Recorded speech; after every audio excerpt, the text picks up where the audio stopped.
Estáis a punto de descubrir una de las mayores ciudades antiguas de la civilización maya, Tikal. Situada en el corazón de Guatemala, en Centroamérica, esta megápolis en plena selva ocupada durante más de un milenio estaba conformada por 12.000 edificaciones y su inmenso prestigio se impuso sobre más de 40 ciudades. La importancia de Tikal la podemos comparar con las grandes metrópolis que existen hoy en el mundo, como Londres, París, Nueva York, Shanghái. Entre los restos más antiguos de Tikal se encontraban los de la Acrópolis Norte. Cada rey quería dejar su huella, pero ¿cómo podían seguir superando a sus antepasados? Antes ya había una pirámide, pero ellos construyeron otra. Muchas de estas pirámides eran como muñecas rusas, pero con una estructura eterna. Pero realmente sí es un logro extraordinario, pero hay que pensar que a pesar de no conocer la metalurgia, sus instrumentos de piedra y sus herramientas y su tecnología y las técnicas que ellos manejaban eran lo suficientemente eficientes. A partir de una plataforma sobre una amplia base rectangular, se construyeron compartimentos de piedras más o menos talladas, unidas por una argamasa de arena, cal y barro. Los mayas, fascinados por las estrellas, crearon en su honor el Mundo Perdido, un observatorio astronómico real. Y acuérdense que nada más a simple vista, porque no se conocían lentes de aumento y demás, e inclusive en arquitectura tienen elementos como Mundo Perdido, que son marcadores de solsticios y equinoccios. Sabemos, por ejemplo, que predijeron eclipses de todo tipo con miles de años de antelación. La habilidad de los constructores mayas era asombrosa, a pesar de que no conocían la rueda o las herramientas de metal, ni usaban animales para trabajar. En el mundo maya, podía haber en todas partes de 3 a 6 meses de sequía. Eso hizo necesarias las grandes obras de ingeniería para gestionar el agua y la construcción de edificios monumentales como el emblemático Templo 1 del Gran Jaguar, que medía 47 metros de alto, la altura de un rascacielos de 17 plantas. Millones de toneladas de peso presionaban hacia abajo. En 5 siglos, los mayas construyeron 42 edificios en una plataforma de 215 metros de largo. En Centroamérica existía un juego de pelota hace 3.000 años, ¿pero era realmente un juego? El poder de los gobernantes mayas podía apreciarse en el Templo 4, el más alto de Tikal, un gigante de 65 metros de alto que era casi tan alto como la Catedral de Notre Dame de París. Esta es la increíble Tikal, una invitación a descubrir el fascinante mundo de los antiguos mayas, como nunca lo habías visto.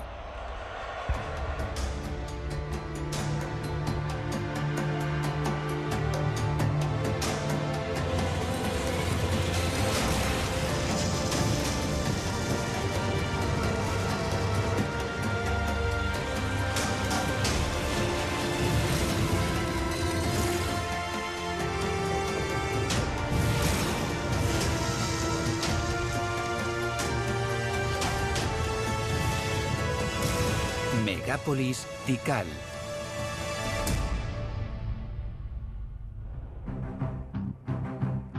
En el cruce de las dos Américas, la civilización maya se desarrolló en un área que abarcaba 4 países de Centroamérica. Tikal se encontraba en Guatemala, en la región de las tierras bajas de Petén. La ciudad más cerca de Tikal era Flores. Situada en una isla en mitad del lago Petén, antiguamente tenía 25.000 habitantes. Flores era el punto de salida de la mayor parte del turismo de Guatemala.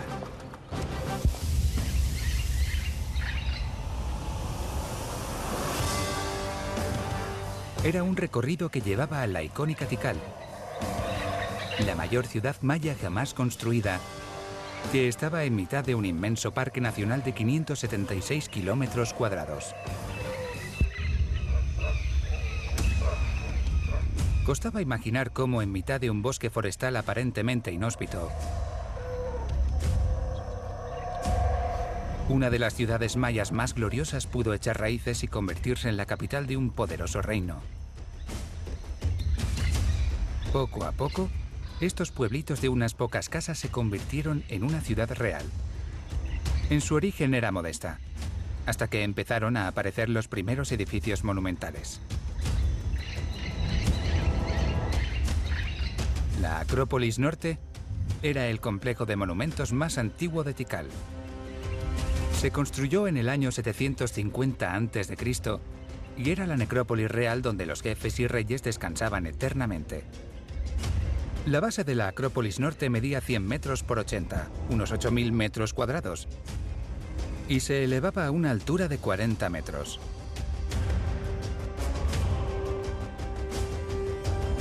Se originó como un complejo de varias pirámides, cada una con un templo en la cima que se multiplicaron en poco tiempo. Lo más sorprendente es que estos monumentos se construyeron únicamente con manos humanas, que solo disponían de las herramientas más elementales. Los mayas no usaron ruedas, ni poleas, ni tampoco herramientas de metal o animales de carga. Solo utilizaron herramientas de piedra. Al igual que toda la península de Yucatán, el subsuelo de Tikal era una enorme base de piedra caliza, y eso conllevaba la gran ventaja de tener a mano las materias primas para construir. Ellos sabían qué piedras utilizar y, por ejemplo, en el área de las tierras bajas. Entonces está claro que si tú golpeas una caliza con una piedra volcánica, la piedra volcánica va a ser capaz de romper la caliza. La gente siempre decía, no tenían ruedas, no usaban el metal, pero eso no importaba. En las llanuras de Mesopotamia, los carros hubieran sido útiles, pero para andar por la selva eran del todo inútiles. Además, tener carreteras en el bosque tropical hubiera sido muy costoso. Por eso, no necesitaban esas herramientas. En la cima de cada pirámide había un templo dedicado al culto. Pero debajo, en el interior de las pirámides, se encontraban las tumbas reales. Estas pirámides eran monumentos funerarios que contenían las tumbas de miembros de las dinastías que se sucedían unos a otros como jefes de la ciudad.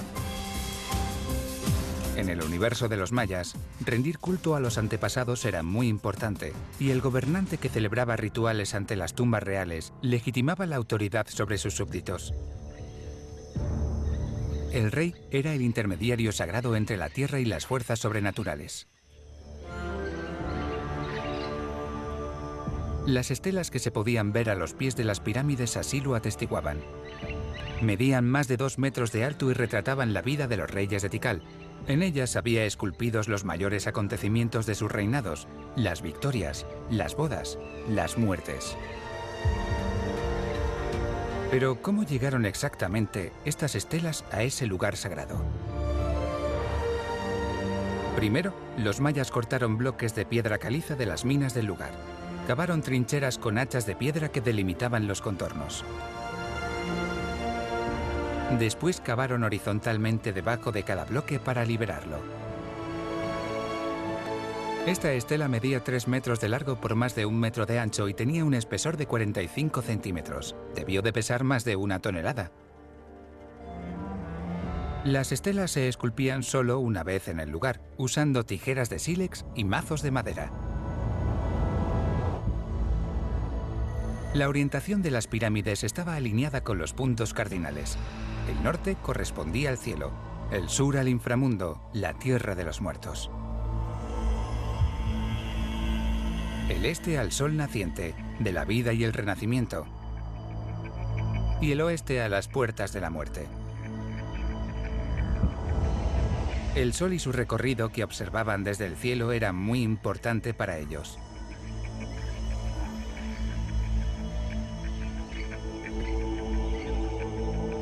Estos templos piramidales en los cuales se realizaban rituales eran característicos de la arquitectura monumental de los mayas.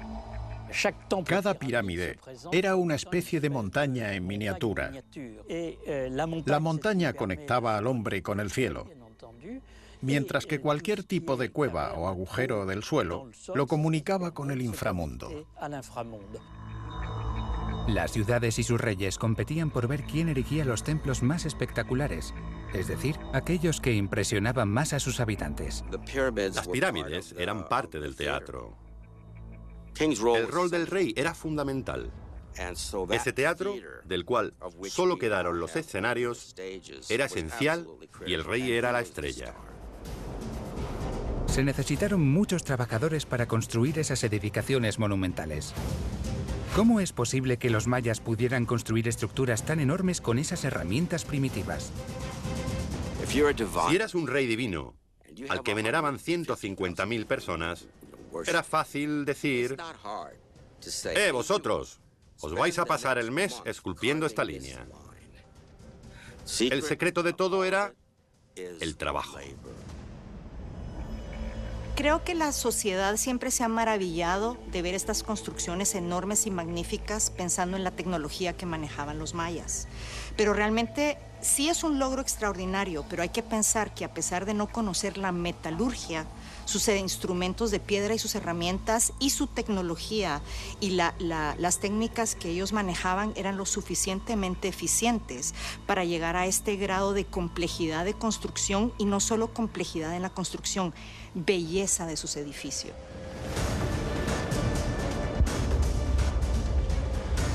A partir de una plataforma sobre una amplia base rectangular, se construyeron compartimentos de piedras más o menos talladas, unidas por una argamasa de arena, cal y barro. Después, estos compartimentos se rellenaban con grandes piedras, tierra y escombros que proporcionaban una gran estabilidad a la construcción. ¿Eso cómo se logra? Sabiendo la dureza de las piedras, sabiendo técnicas de corte, abrasión, todo este tipo de cosas que le permitieron llegar a desarrollar la arquitectura que nos maravilla a todos hoy en día. Las bases de las pirámides de Tikal se rellenaban con cientos de miles de piedras. Parecían estructuras enormes, llenas y pesadas. El mismo proceso se repetía en cada planta de la pirámide, aunque a veces dejaban un espacio vacío en el medio que servía como cámara mortuoria. Todas las pirámides daban testimonio del poder de los reyes, pero las de Tikal eran especiales debido a su gran altura.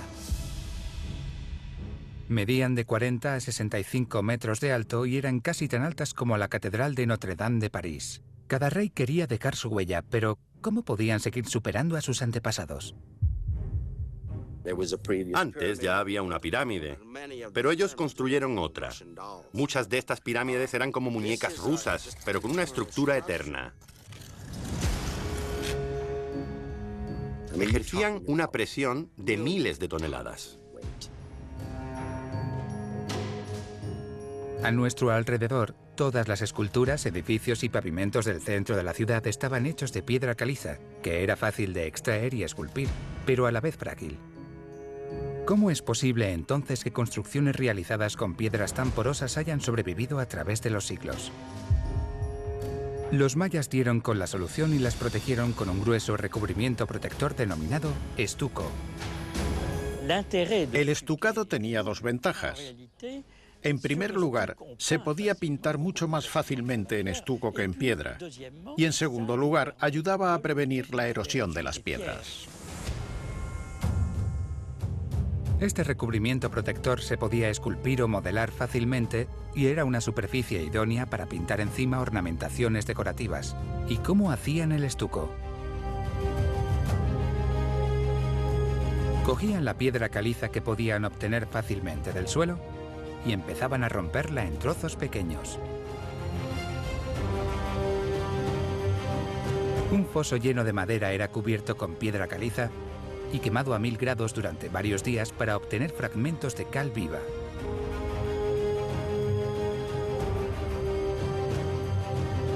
La cal se mezclaba con agua y luego con arena muy fina para crear una pasta de estuco.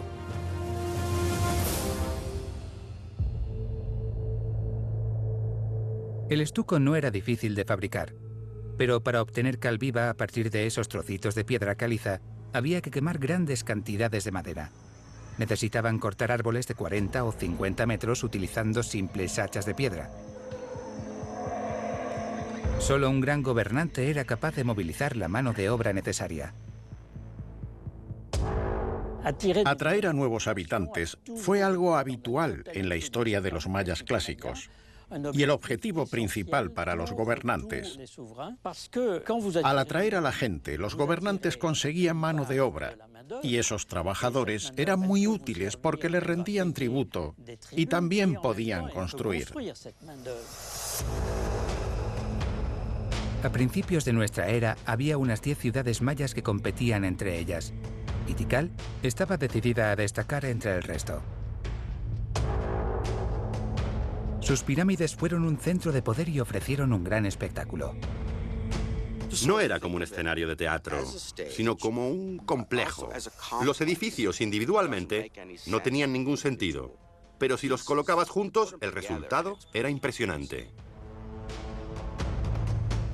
Estas pirámides formaban un centro ceremonial, un núcleo urbano en el que todos los habitantes se congregaban para presenciar los grandes rituales que unían a la comunidad con su soberano. Sabemos que bajaban esas enormes escaleras con las manos cubiertas de sangre después de realizar un sacrificio en las plantas superiores. Y que seguían descendiendo por esos escalones gigantescos. La gente se reunía en las plazas a los pies de las pirámides para presenciar los ritos y escuchar las predicciones del soberano.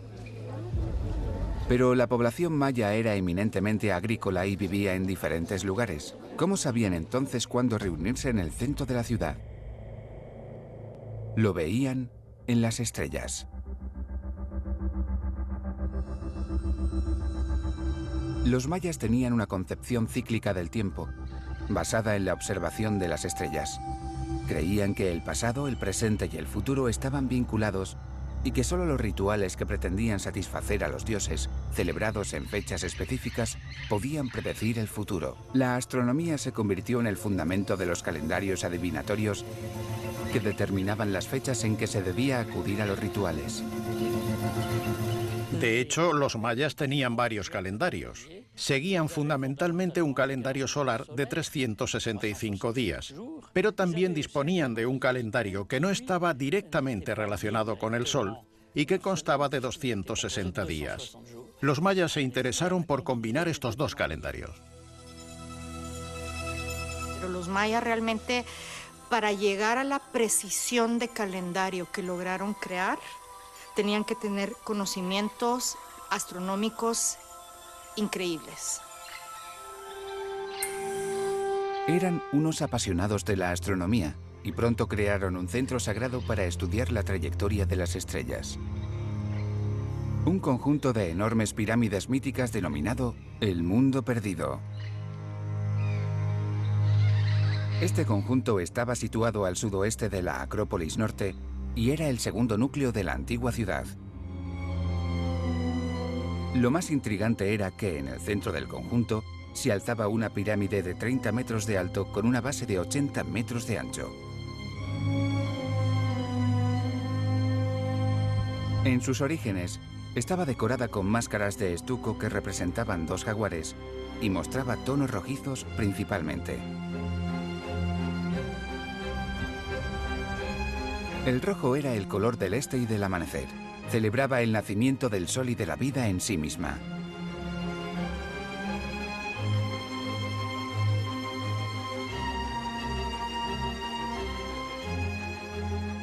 La mayoría de los templos estaban pintados de un rojo muy brillante. Eran impresionantes.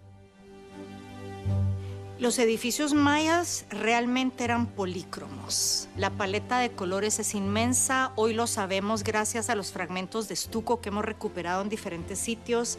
Sabemos que no solo era rojo y negro, sino que tenían morado, rosado, ocre, verdes, azules, turquesas. O sea, la paleta de colores era inmensa. La razón por la que pensamos que eran rojo y negro es porque esos pigmentos se conservan más. Esta pirámide del mundo perdido disponía de 4 escaleras. Pero extrañamente no tenía un templo en la cima. ¿Por qué? De hecho, era una plataforma para observar las estrellas y en particular el sol.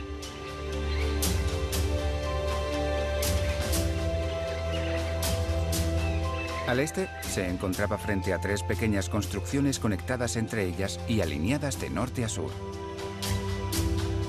Se podía ver el sol desde allí. El sol situado en la esquina izquierda del edificio norte indicaba el solsticio de verano, el 21 de junio. Se alzaba tras el edificio central en los equinoccios de primavera y otoño. Y se elevaba en la esquina derecha del edificio situado al sur en el solsticio de invierno, el 21 de diciembre.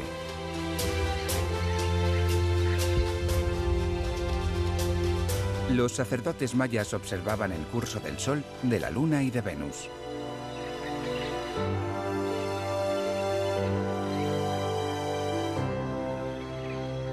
Sus observaciones permitían determinar las mejores fechas para sembrar y cosechar. Quizá lo que definía fundamentalmente a los mayas era que asociaban cada vez más sus observaciones astronómicas con la aritmética, ya que también eran matemáticos. Incluso hacían predicciones.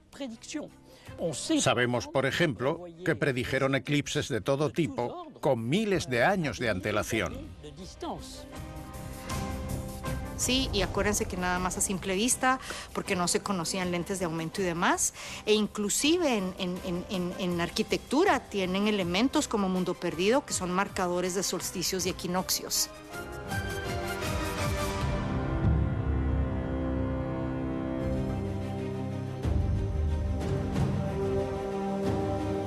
Desde los siglos III a IX, Tikal experimentó un desarrollo extraordinario. La verdadera edad dorada de la ciudad comenzó a finales del siglo VII.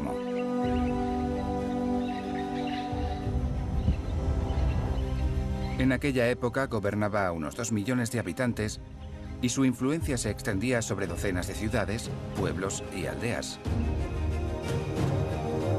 En el exterior del lugar, un radio inicial de 25 kilómetros cuadrados era suficiente para el comercio diario. Los campesinos iban a los mercados locales, que estaban a un día andando.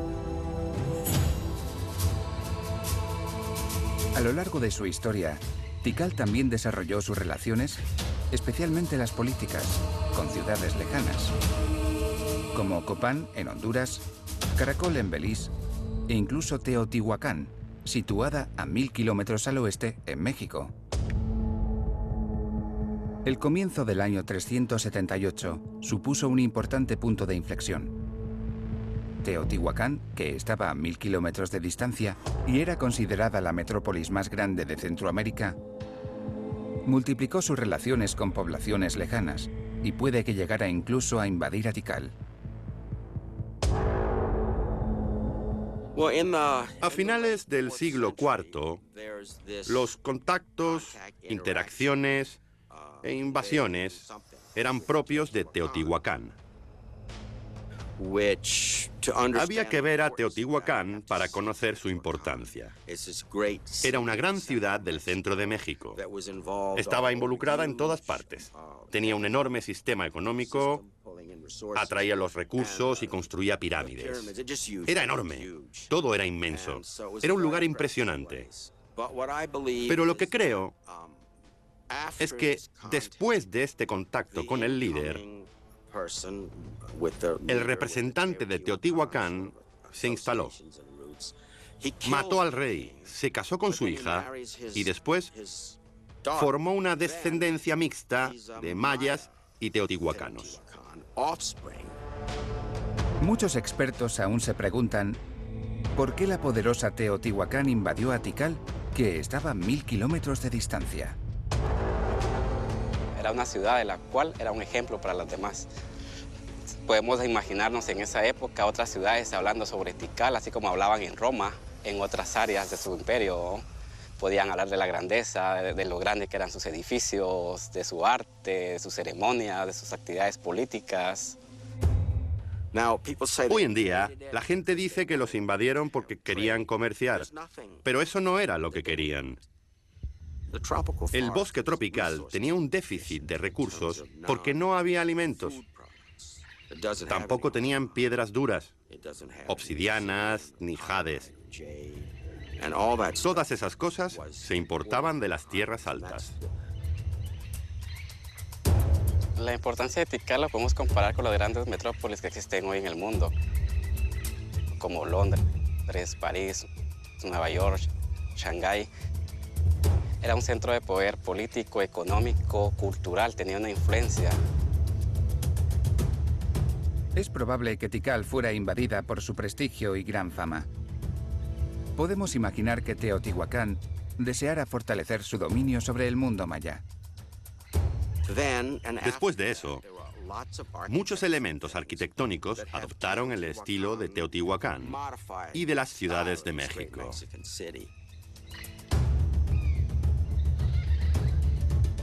A partir de entonces, Tikal incorporó elementos culturales de los invasores y experimentó un mayor desarrollo gracias a esas influencias externas. En la esquina noreste, a los pies de la Acrópolis central, un edificio de 2 habitaciones que era probablemente un templo representaba el ejemplo perfecto de ello. Sobre todo porque se construyó después de la invasión. La plataforma sobre la que se alzaba reproducía las formas típicas de la arquitectura de Teotihuacán.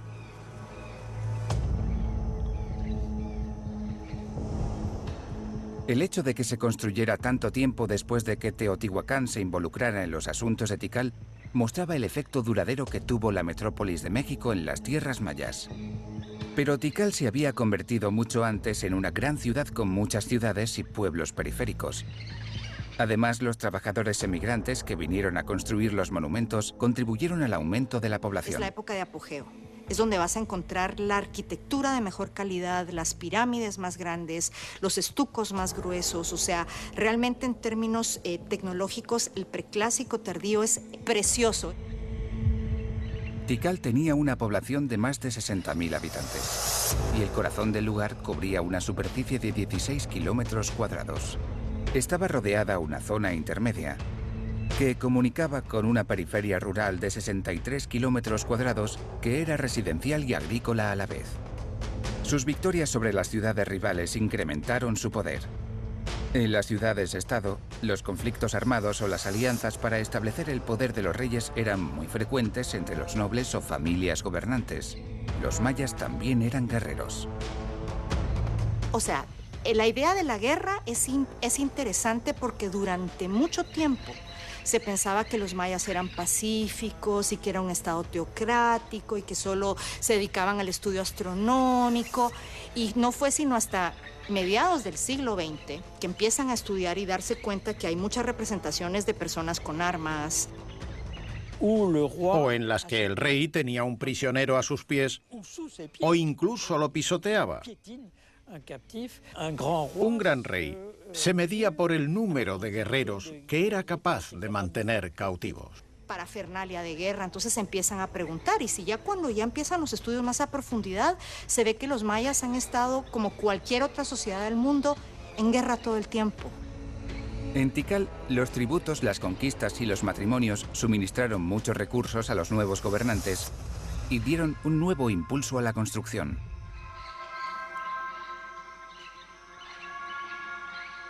El Templo 1, conocido como el Gran Jaguar, era uno de los más bonitos y emblemáticos de Tikal y representaba un ejemplo perfecto del impulso de los grandes monumentos.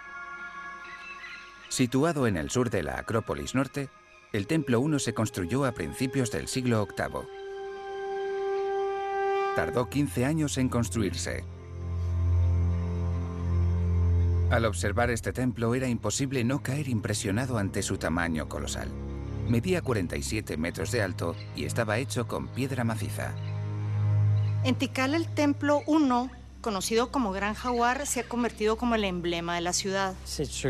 Era el más impresionante de la zona.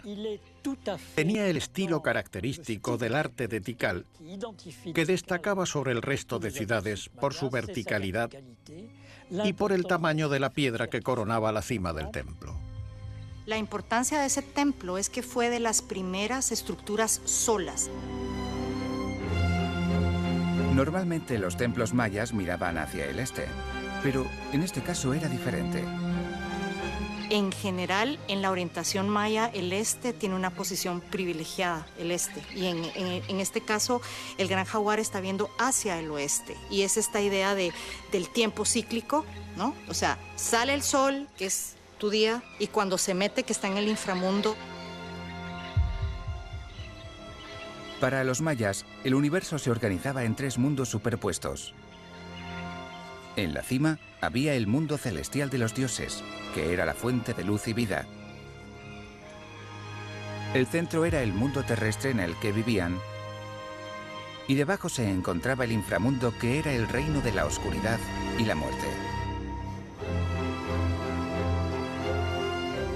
El inframundo tenía 9 pisos, como la base piramidal rellena de 50.000 toneladas de piedra caliza.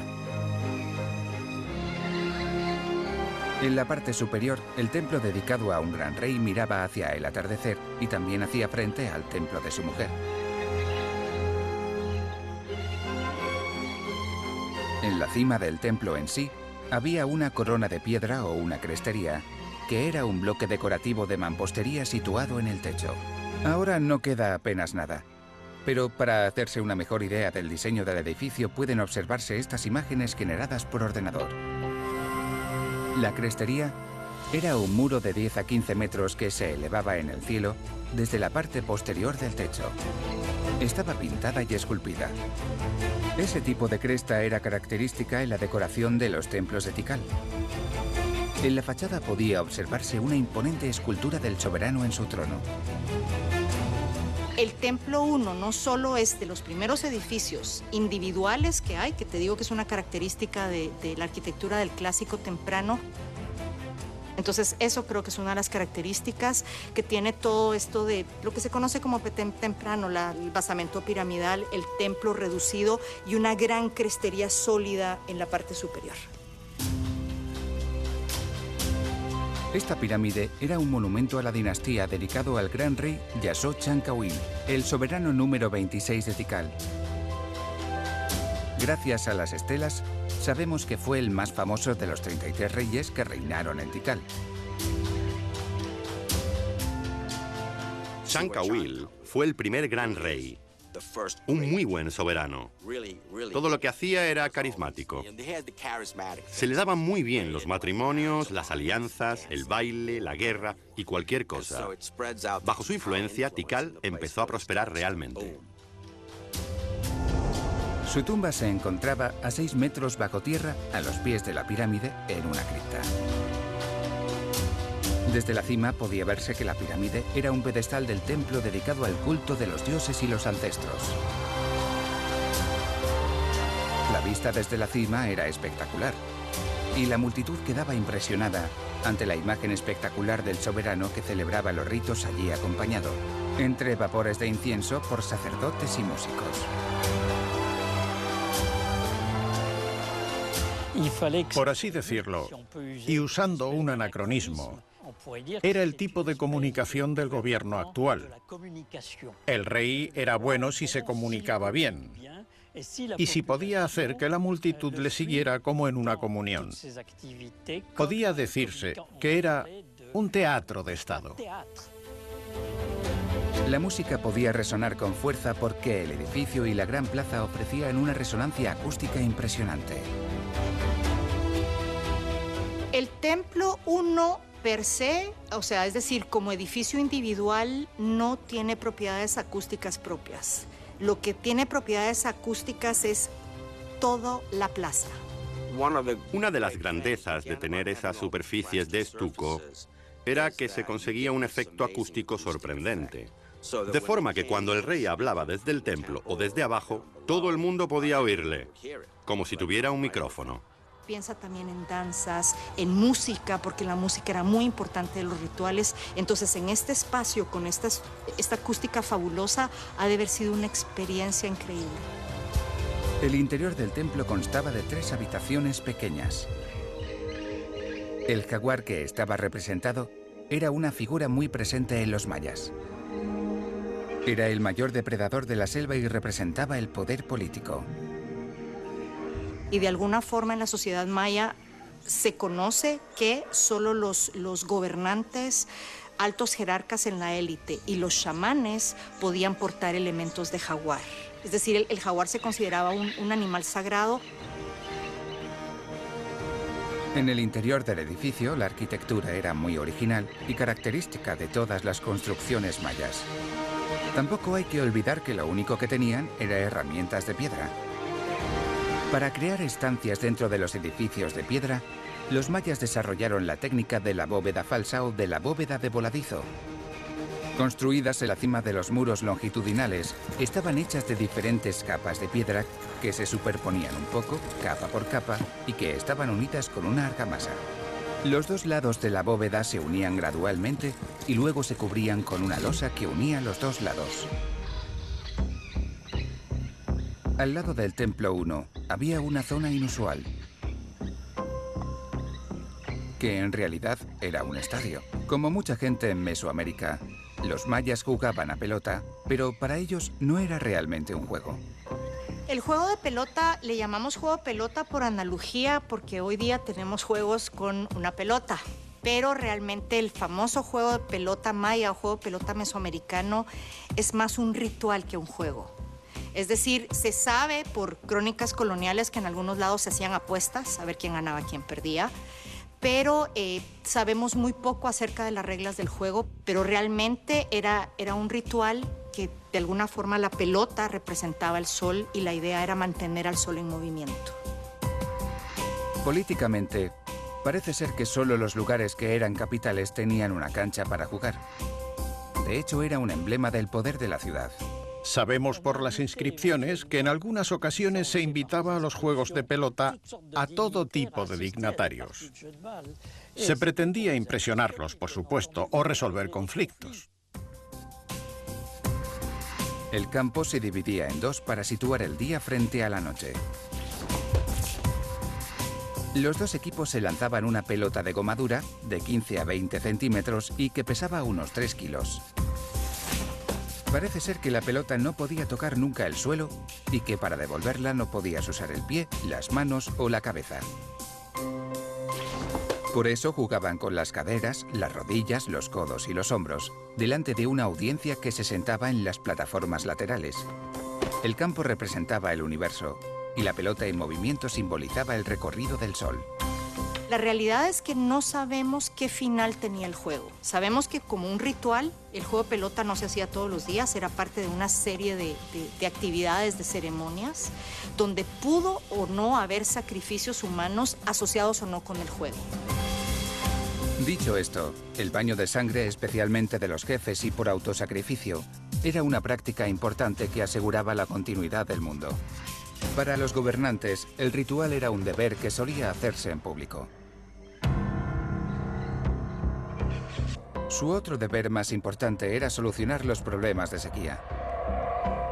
En una zona en la que no había grandes ríos y sin tener capa freática, ¿cómo podían abastecer de agua a sus miles de habitantes?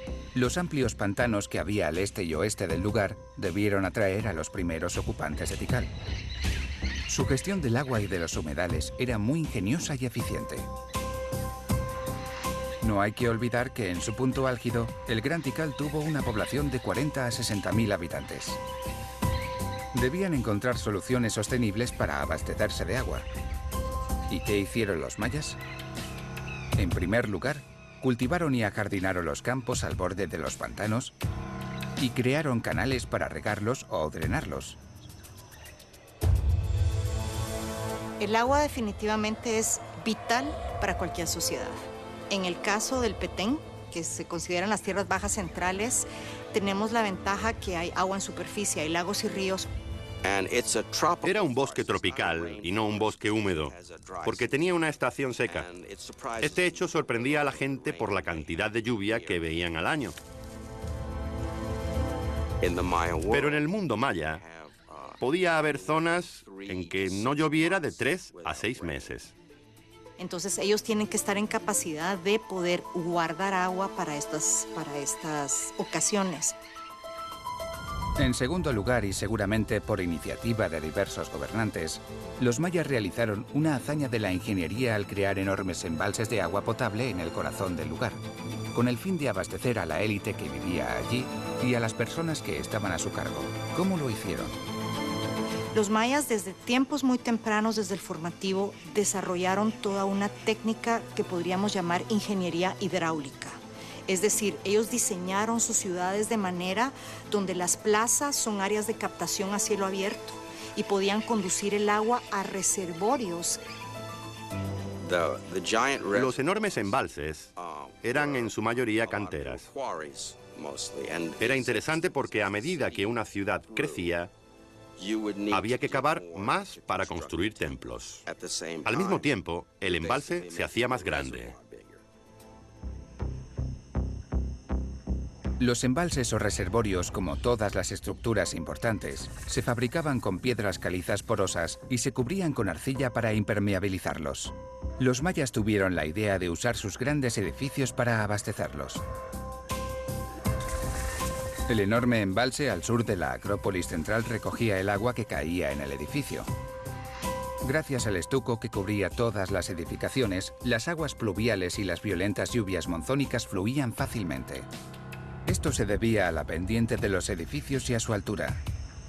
El agua descendía a la plaza principal, que estaba construida con una ligera pendiente, y las tuberías submarinas transportaban el agua a los embalses. Pero el agua contenía impurezas. ¿Cómo podían eliminarlas?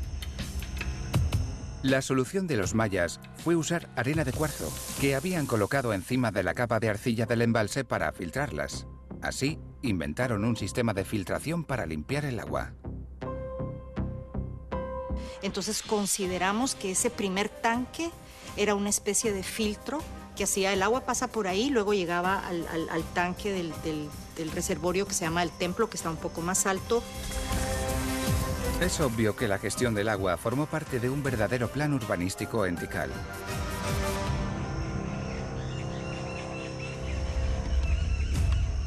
Este plan también se revelaba en los suntuosos palacios del área residencial cercanos a la Acrópolis central. En 5 siglos, los mayas construyeron allí 42 edificios sobre una plataforma que alcanzaba una longitud de 215 metros. La élite y los centros administrativos utilizaban estos palacios como residencia. Se trataba de áreas residenciales, claro, de residencias de una gran variedad de personas.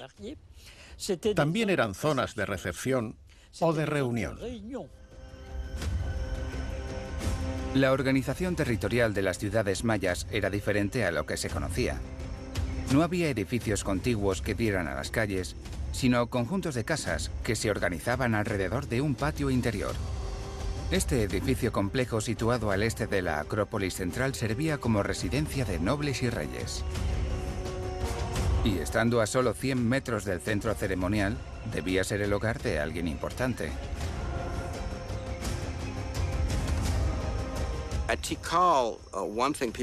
En Tikal, la gente no se daba cuenta de algo.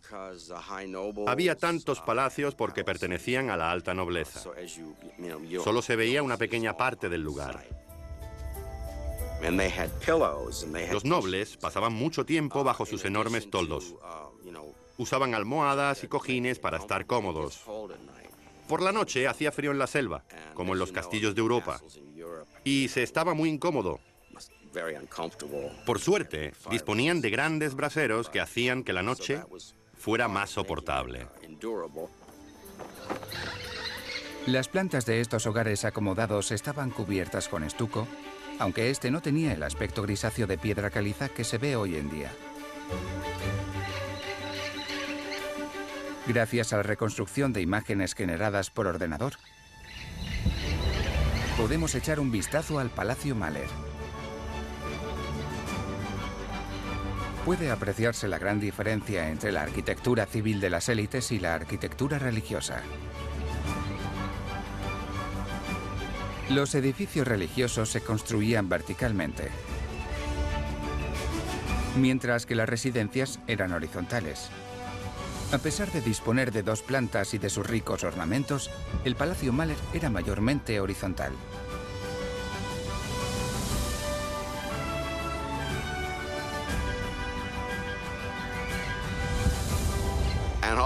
También, otro de los aspectos que me fascina es que se sentaban en ese gran trono mientras salía incienso y humo, y que además había música impresionante, entre otras cosas. Era como un escenario. Todo era teatro. desde la plaza principal, pasando por los pequeños patios y hasta los gobernantes o nobles.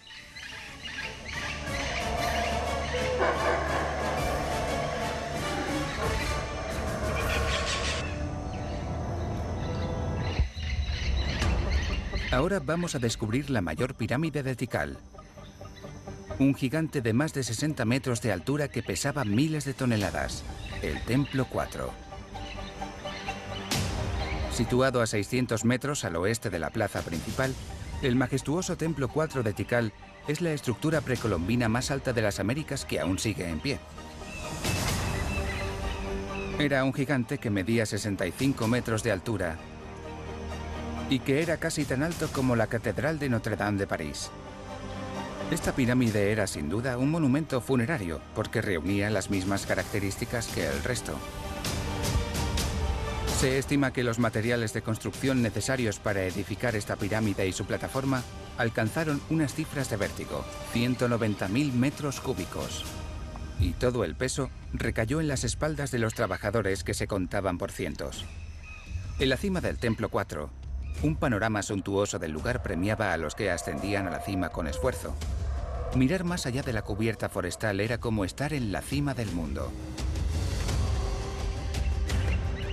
La cresta sola medía casi 13 metros de alto. En el interior, las aberturas entre las tres habitaciones contiguas estaban cubiertas con preciosos dinteles de madera tallada. Las habitaciones eran estrechas y los muros enormes. Colocar los dinteles en el lugar adecuado no debió ser fácil, porque la madera de níspero de que estaban hechos pesaba más de 1 tonelada por metro cúbico. Los hombres que los llevaban allí arriba seguro que sufrieron mucho, porque cada dintel de madera medía más de 2 metros de alto. Además de su belleza, estos paneles tenían secretos por revelar. Gracias a las inscripciones talladas, se ha podido saber con exactitud cuándo se construyó el Templo 4, en el año 741 después de Cristo. En el siglo VIII, la ciudad aumentó su densidad de población. Llegaron tantos nuevos ocupantes que los soberanos construían constantemente nuevas edificaciones que eran de las más grandes que se habían visto en la ciudad. Mucho de lo que vemos hoy en día se remonta a esa época.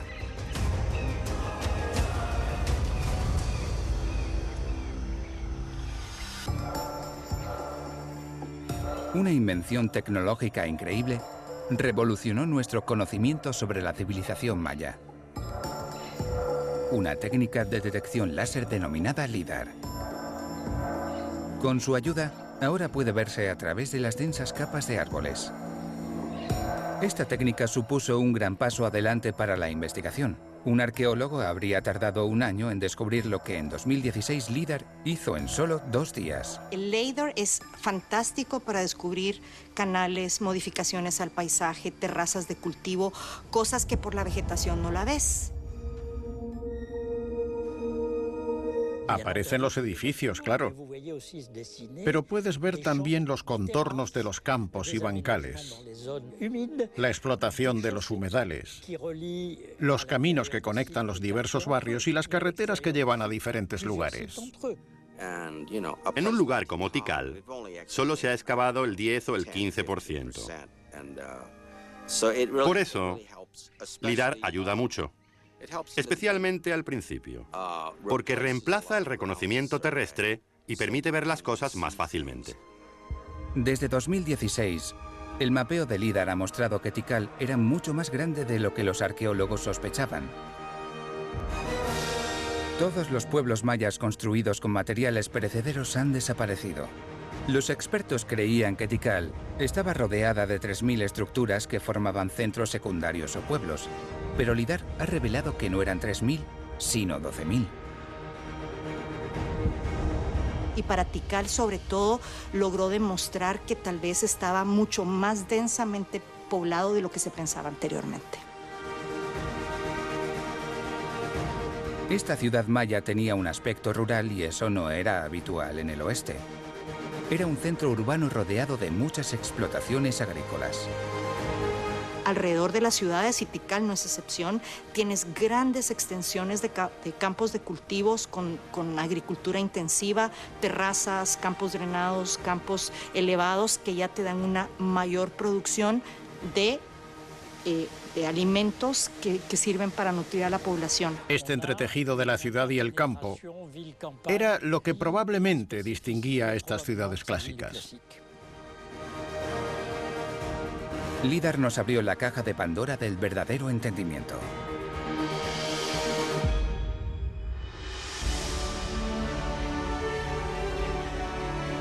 Tikal pudo haber desaparecido en las profundidades de la selva, pero el mundo maya no se desvaneció. Aún hay 6 millones de habitantes mayas en Centroamérica y el sur de México. La cultura maya es una de las más resilientes del mundo. Los mayas precolombinos fueron fantásticos y los mayas actuales son fantásticos. Si los mayas fueran los griegos de la América precolombina, Tikal sería el corazón del mundo maya. Estos restos precolombinos de la magnífica ciudad perdida en la selva revelan los secretos de una civilización brillante, que se organizaba en torno a un rey sagrado y a una espiritualidad omnipresente. Tikal sigue siendo hoy en día la mayor metrópolis maya jamás descubierta.